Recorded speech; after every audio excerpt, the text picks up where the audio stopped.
Lagi-lagi, Sparta terlibat dalam perang yang dahsyat. Namun kali ini mereka lagi-lagi harus kalah. Bagaimana latar belakang perang ini? Apa sebutan perang ini? Nonton videonya sampai habis. Karena jujur, ini adalah perang yang punya pesan moral yang sangat tinggi buat kita semua. Hari ini, kita bahas tentang salah satu perang paling epik di zaman kuno, yaitu Perang Cleomenes. Halo Storms, saya Gary, host kalian. Selamat datang di Mas Meno Documentary.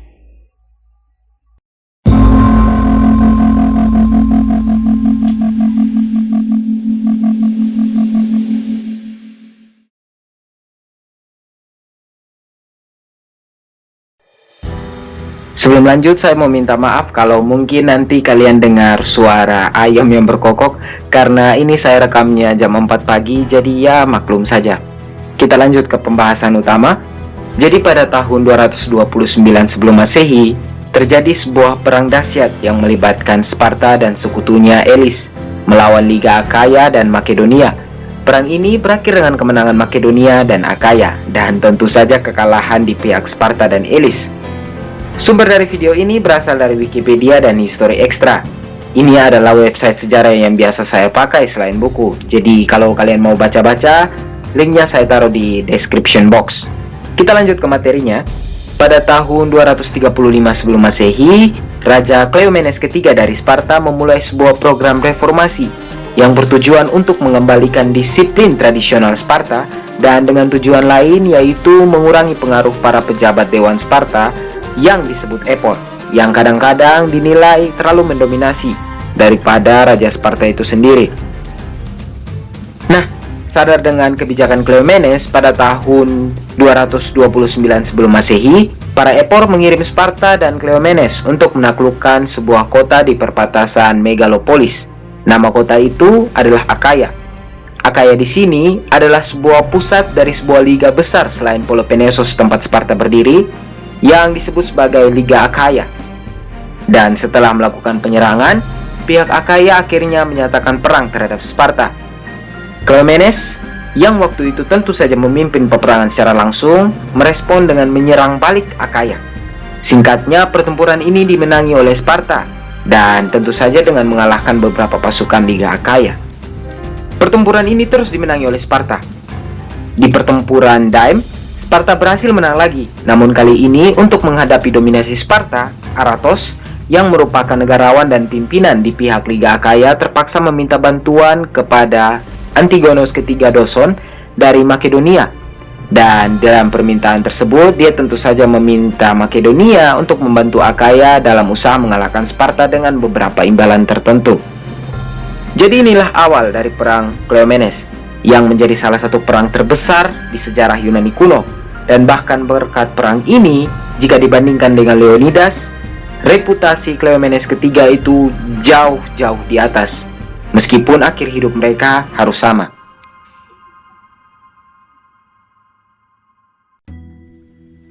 Nah, sejarawan seperti Sir William Smith mengatakan bahwa niat para Epor yang berusaha mengakhiri masa jabatan Cleomenes dengan mengirimnya ke medan perang justru secara tidak langsung membuat Cleomenes menjadi salah satu raja Sparta yang paling sukses. Di dalam perang ini, terbukti Cleomenes berhasil menaklukkan banyak sekali wilayah. Antara lain ada Taigea, ada Mantinea, ada Kaplai, dan Orchomenos di Arkadia. Dan semuanya termasuk di dalam Liga Akaya. Salah satu reputasi lain Sparta di bawah kepemimpinan Cleomenes III di dalam perang ini adalah ketika Cleomenes berhasil menaklukkan Metidrion dengan 3.000 pasukan infanteri dan hanya dengan beberapa pasukan kavaleri. Bahkan setelah beberapa kemenangan berikutnya, dinasti Ptolemaic Mesir di bawah kepemimpinan Ptolemaios yang ketiga melihat Sparta menjadi sekutu yang bisa diandalkan atau musuh yang sangat berbahaya. Dan akhirnya dia mengambil keputusan untuk mendukung Sparta. Bayangkan betapa takutnya kerajaan-kerajaan kuno saat itu dengan Sparta. Bahkan dinasti Ptolemaic yang memiliki hubungan dekat dengan Makedonia lebih memilih Sparta. Pada Mei 227 sebelum Masehi, Aratos sekali lagi dipimpin sebagai seorang strategis dan pemimpin untuk menyerang Elis. Hal ini menyebabkan Elis yang sempat kalah meminta bantuan ke Sparta. Sehingga saat itu, Sparta memiliki 3 aliansi, yaitu Liga Peloponnesos, dinasti Ptolemaic, dan Elis. Oh iya, Kalau kalian ingat di video fakta Sparta, saya sempat kasih fakta bahwa Sparta memiliki 2 orang raja. Dan fun fact saja, selain Cleomenes ketiga, di masa ini Sparta juga memiliki 1 orang raja lagi, yang bernama Eudamidas yang ketiga, yang diyakini diracuni oleh Cleomenes untuk memperkuat posisinya sebagai raja tunggal di Sparta.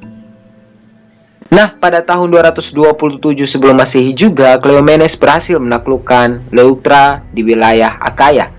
Dan dengan semua reputasi ini, Sparta dipegang penuh oleh Cleomenes. Dia akhirnya berhasil melenyapkan musuh utamanya, yaitu para Epor. Dari total 5 Epor, 4 berhasil dilenyapkannya.